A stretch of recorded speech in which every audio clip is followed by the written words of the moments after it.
We're going back to school again for this episode of the show. A little school over in Durham called Duke.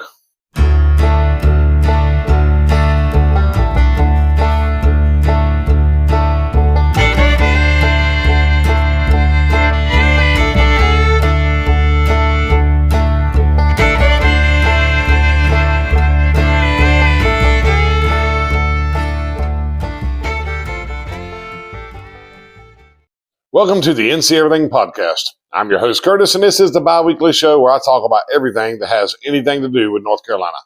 Thank you all for joining me for episode 115.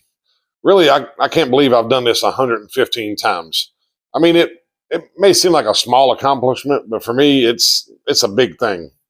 When I first had the idea about this show, I was wondering if I would have enough content to put together a long-term show. I wasn't sure if I could even think of 115 things to talk about in North Carolina. But I've learned a whole lot along the way. Like I always say, I put together this show, but I don't know this stuff by heart. I have to do my own research, and I've learned a lot along the way, and I hope all of you have too. So again, thank you all for listening. Now, before we go to the content, let's talk about the extras. And when I say extras, of course, I mean extra NC Everything. Check out the links in the description below. And you'll find a link to the official NC Everything Podcast Facebook group. You'll also see a YouTube link for all you podcast listeners who want to put a face behind the voice. You'll see a link for the YouTube channel. And there's also a link to Tasting NC, a YouTube show I do with my wife where we taste everything that has anything to do with North Carolina. And my favorite link in the description is the contact button. I say that all the time. If you have an idea for a show or you just want to reach out and say hello, you can email me at thencEverythingPodcast@gmail.com. And speaking of contact, this episode was suggested by Ricky from Chapel Hill. Thank you, Ricky, for suggesting Duke University. Now, let's get to the content.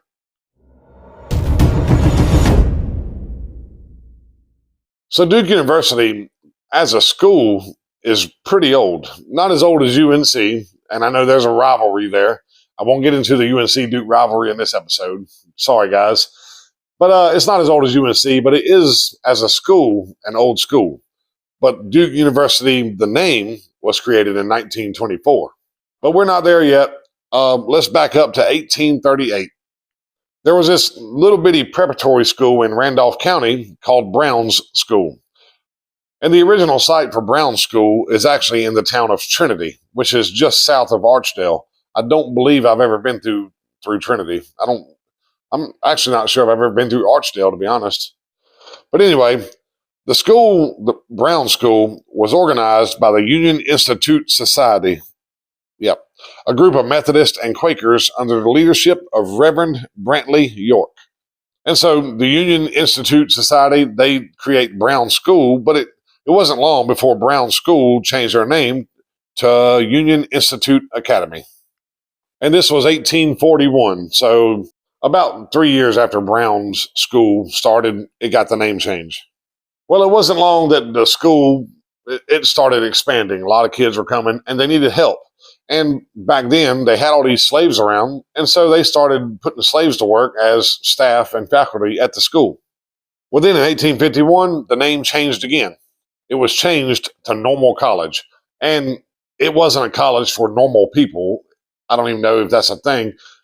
If you remember from some of my past episodes about schools and some of these history shows, a normal school was a school that taught teachers how to teach, is the basic way to put it. So the school went from a preparatory school for boys to a school for instructors and teachers. And this normal school, it went on for about 8 or 9 years. But then in 1859, it kind of hit rock bottom. The money dried up. The school was having a lot of financial trouble. And so they looked to the Methodist Church for help. And the Methodists, they were all too happy to help, but they had some stipulations. One, if the Methodist Church offered money to keep the school open, they wanted to be able to send pastors and preachers to this school for free. And the college, or I guess normal school, it agreed to let pastors and people of the cloth attend the school for free. The other part of it, I'm not sure if the church wanted this or the school just decided, but they changed the name from normal school to Trinity College. And from here, the names change a little bit, but the school starts adding more programs and building up from there. And keep in mind, right now, they're still over in Randolph County. But in the early 1880s, somewhere around the 1880s, they started the Cherokee Industrial School at Trinity College. And on the surface, the Cherokee Industrial School, it sounds like, oh, they're trying to help the Native Americans. Not really. Some of you may know this, but there was this big push to get the native out of the Native Americans. They wanted to westernize them, is what they call it. So the idea is you send all these native boys, mostly from the Cherokee tribe, you send all these native boys over to the school and help them, forget how to hunt, live off the land, all their native culture, all the stuff they learn.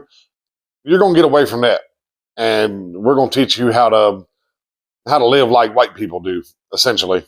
And that's what this Cherokee Industrial School is all about. And maybe they were teaching them some industry there too. I have no idea. But the main goal was to educate the native out of them. Now, that didn't really last too long either. As some of you know, the Civil War, it came and it went. The slaves were freed, so there goes all that free help. And then, of course, to be blunt, after the Civil War ended and the slaves were free, the next order of business for the U.S. government was to get rid of them pesky natives.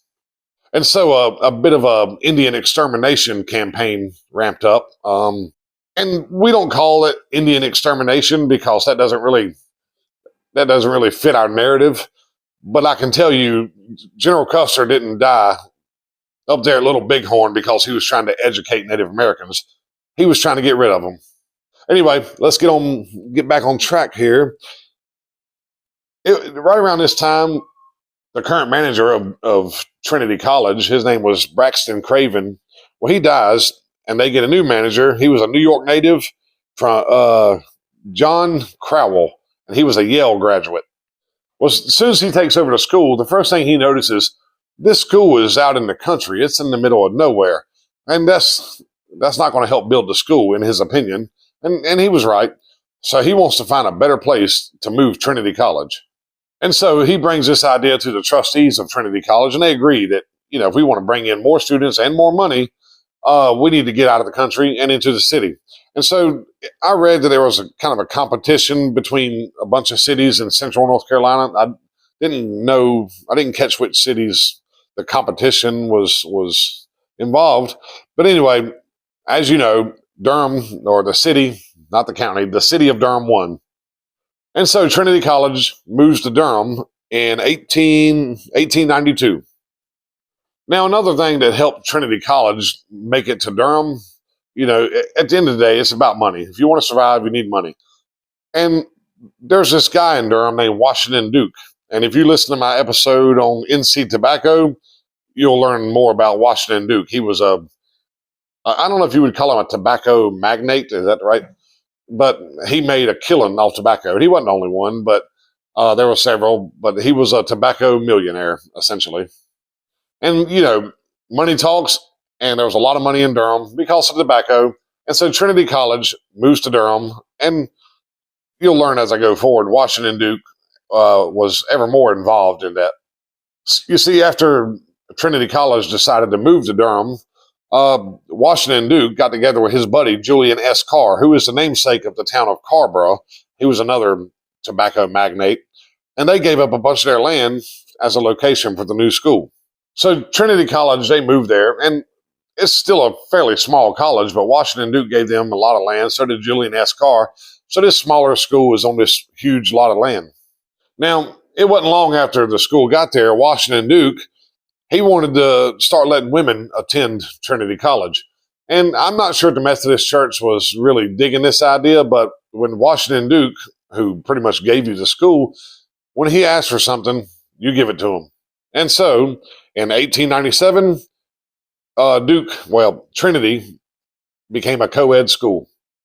Now, it was a co-ed school, but these boys and girls, they didn't go to class together. The boys, their school was over here. The ladies, the ladies' school was over there. And for 20 years, the school was thriving. And the school never did stop thriving. But 20 years, Now we're in the 1920s. That brings me to the next part of the show. Like I said, Trinity College was doing good, but it still wasn't this way up there with some of these, Ivy League schools. I said Ivy League schools. But Trinity College gets a new president named William Few, and that was his goal. Almost immediately, he wanted to start competing with Yale and Harvard and really get up there with the Ivy League schools. Well, by this time, I think Washington Duke had done passed on, but his son, James Buchanan Duke, still a big part of Trinity College, he decided when Washington Duke died, he left his son a bunch of money, a huge inheritance. And so to help this guy, William Few, was that right? William Few reach his goals of making the school, really elite. He decides to offer a lot of his daddy's inheritance or his inheritance to the school. And so he donates $19 million to Trinity College. And that's $19 million in 1920 money. So I didn't check this out or do the math before I started recording, but that's a ton of money. Well, with all this new money from the Duke family, they, as a way to say thank you, they changed the name of the college from Trinity College to Duke University. And they didn't just sit on the money for a long time. They went to work right away improving the college. Even up to a mile away, they started building new buildings, dorms, classrooms. And then James Duke donates about 5,000 acres of forest land on the farm to the school. And keep in mind, they're a tobacco family. You got to have fields. He had all these woods on his farm. He could have tried to clear those woods to expand his fields, but he donated this 5,000 acres of woods to the school, and that would be the beginning of Duke Forest. In the 1930s, the original Trinity College site became the women's college at Duke. And of course, that was on the East Campus, the Trinity College part. So the East Campus was the women's school, and the West Campus, the newer stuff, that was the all-male college. In 1963, Duke became desegregated when students Mary Harris, Jean Kendall, Wilhelmina Reuben Cook, Cassandra Smith Rush, and Nathaniel White enrolled at the university. Now, I talked about, the school keeping the men and women separate. Men were on the west, women on the east, one way or the other. But that all changed in 1972 when they merged both colleges and started the College of Arts and Sciences. Now, the College of Arts and Sciences, if you don't understand, it's still all Duke College, but they have these different schools within the college. Arts and Sciences joined the School of Religion and Graduate School.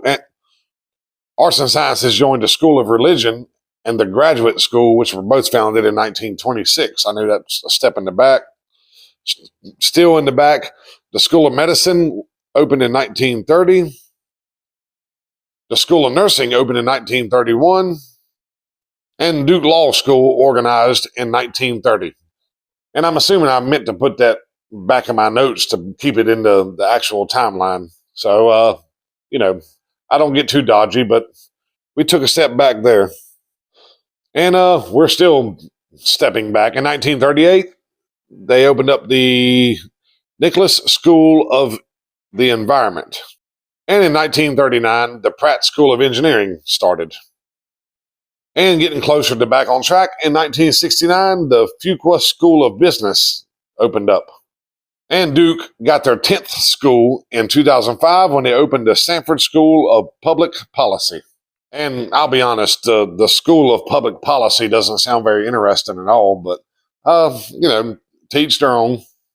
Duke Hospital, which I've been to several times, unfortunately, especially here lately, it opened up in 1980.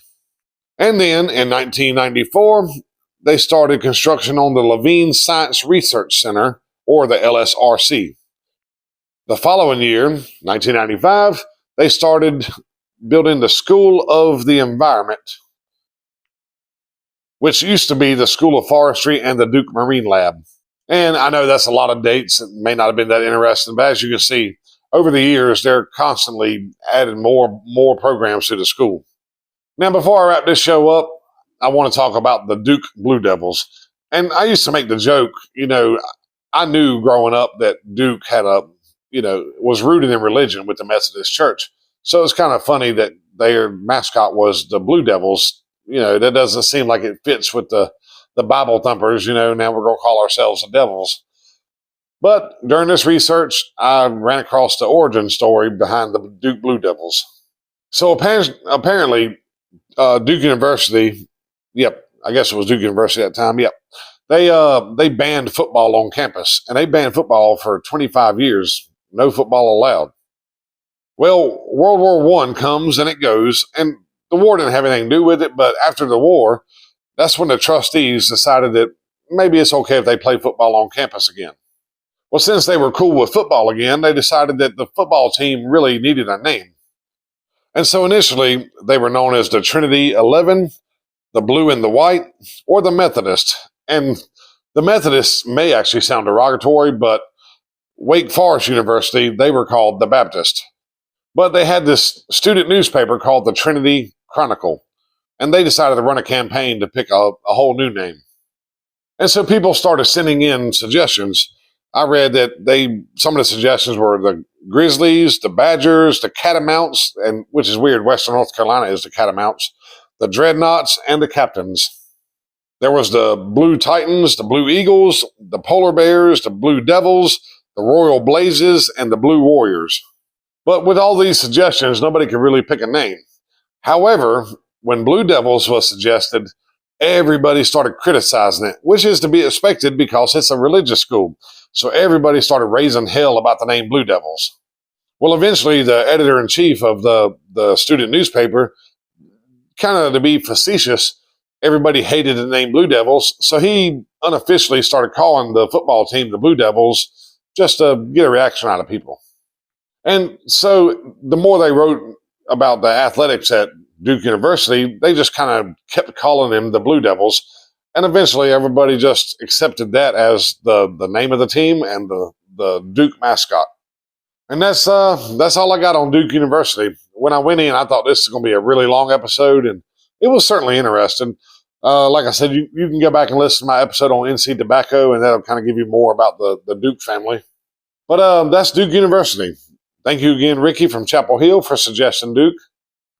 And again, thank all of you for listening. I think I have one more episode of the podcast before the end of the year. I may do a Christmas episode or some sort of Christmassy episode. I'm not sure. But if you get bored around the holidays or you want more NC everything content, like I said, check out Tasting NC, a show where me and my wife taste everything that has anything to do with North Carolina. Check out the Facebook group. I've been really busy. I hadn't posted a lot, but a lot of my listeners, a lot of you guys post on there, and I love looking at your posts. And 115 past episodes now, or this will be 115. You could always go back to episode 1 and start over. I'm not going back to episode 1 to start over. I hope I have improved since then, but I'm not going to listen to episode 1 to find out how much I've improved or how bad it was at one time. But anyway, that's all I got. I'm not going to sit here and ramble just to get the video longer. You guys, I hope you're having happy holidays leading up to the holidays. I hope you're staying warm. This weather's getting kind of crazy. And y'all be safe, and I'll talk to you in a couple weeks.